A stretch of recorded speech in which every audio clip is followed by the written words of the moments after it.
Shalom sahabat Repa yang terkasih dalam Tuhan.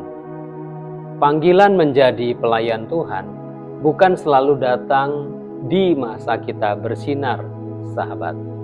Terkadang panggilan itu datang justru ketika kita tidak lagi dikenal siapa-siapa. Hari ini banyak anak Tuhan merasa seperti Musa. Dulunya aktif, dulunya dipercaya, dulunya punya tempat, tapi sekarang sepi. Tidak lagi diundang, tidak lagi dilihat, bahkan mungkin tidak lagi dianggap. Dan lucunya, dunia sekarang menilai seseorang dari seberapa viral dia di media sosial, bukan dari seberapa setia dia di hadapan Tuhan. Tapi dengar baik-baik sahabat, Tuhan tidak menilai dari sorotan dunia.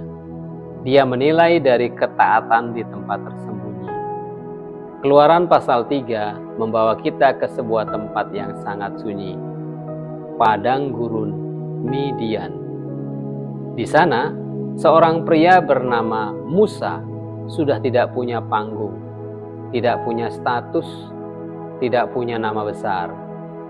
Tapi di sanalah Tuhan datang dan berkata, "Musa, Musa, Aku akan menyertai engkau." Sahabat, ini berita baik. Tuhan seringkali memanggil kita bukan di masa kejayaan, tapi di masa kesepian. Keluaran 3 ayat 1. Musa menggembalakan kambing domba Yitro, mertuanya. Sahabat, Musa pernah dikenal di istana, tapi Tuhan tidak memanggilnya di sana. Tuhan memanggilnya saat dia menggembalakan domba di padang gurun. Kata menggembalakan dalam bahasa Ibrani, ra'ah, berarti menuntun dengan sabar dan kasih. Artinya, Tuhan sedang melatih Musa, bukan jadi pahlawan, tapi jadi gembala. Karena Tuhan tidak butuh pemimpin yang keras kepala, Ia butuh gembala yang lembut hatinya. Kadang, Tuhan menyingkirkan kita dari keramaian agar kita bisa mendengar suaranya di keheningan. Keluaran 3 ayat 2. Semak duri yang menyala, tapi tidak dimakan api.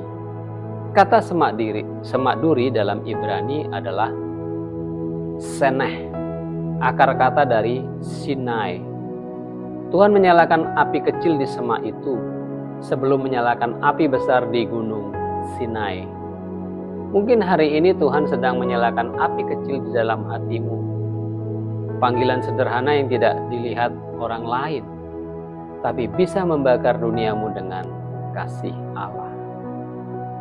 Keluaran 3 ayat 5. Tanggalkan kasutmu, sebab tempat engkau berdiri tanah kudus. Kata Naal atau kasut melambangkan status dan kendali. Tuhan berkata, tanggalkanlah itu. Artinya berhenti mengatur hidupmu sendiri. Lepaskan ambisimu. Dan biarkan Tuhan yang menuntun. Kadang sebelum Tuhan mengangkat kita, Ia harus melepaskan ego kita. Sebelum Ia memperkenalkan kita kepada dunia, Ia menanggalkan identitas palsu kita. Jadi, sahabat, kisah Musa mengajarkan bahwa Tuhan seringkali menunggu sampai kita berhenti mencari pengakuan. Barulah Tuhan berbicara. Dan dari peristiwa ini, kita belajar 3 ajaran besar tentang bagaimana Allah memanggil kita di tengah keheningan. Kita mau belajar 3 hal. Yang pertama, Tuhan menyembunyikan kita untuk menyiapkan kita. Keluaran 3 ayat 1. Musa disembunyikan 40 tahun di padang gurun. Ia bukan dibuang, tapi diproses. Gurun bukan penolakan, tapi pelatihan. Sahabat, kalau engkau merasa sepi hari ini, jangan marah. Mungkin Tuhan sedang menyiapkan hatimu untuk tongkatnya, bukan untuk mahkotamu. Pelajaran yang kedua, Tuhan berbicara saat kita berhenti membuktikan diri. Kitab Keluaran 3 ayat 3 sampai 5. 40 tahun sebelumnya, Musa ingin membuktikan dirinya. Sekarang, dia tidak ingin membuktikan apapun. Dan di situ Tuhan berbicara.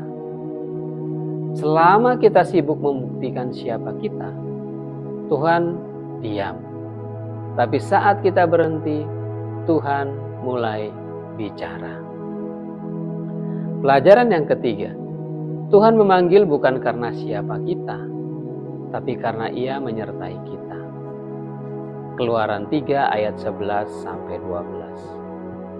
Musa berkata, "Siapakah engkau?" Tuhan tidak menjawab, "Engkau hebat." Tuhan menjawab, "Aku akan menyertai engkau." Sahabat, Tuhan tidak butuh nama besar. Ia butuh hati yang percaya. Jadi, sahabat, Tuhan memanggil saat kita berhenti jadi pusat perhatian. Dunia mungkin melupakan namamu, tapi surga masih mengenal suaramu. Kalau Tuhan masih memanggil namamu 2 kali, seperti Musa, "Musa, Musa," itu artinya engkau belum selesai. Dalam keyakinan gereja Mennonite, panggilan Allah selalu menuntun kita kepada kerendahan hati, kesederhanaan, dan pelayanan yang cinta damai. Karena panggilan sejati bukan untuk menjadi besar, tapi untuk menjadi berkat. Tuhan tidak menunggu engkau terkenal baru memanggilmu. Ia memanggilmu agar namanya dikenal. Karena Tuhan menyembunyikanmu. Ketika Tuhan menyembunyikanmu, Ia bukan menolakmu. Ia sedang mempersiapkanmu. Sahabat, jangan takut saat tidak lagi dikenal siapa-siapa.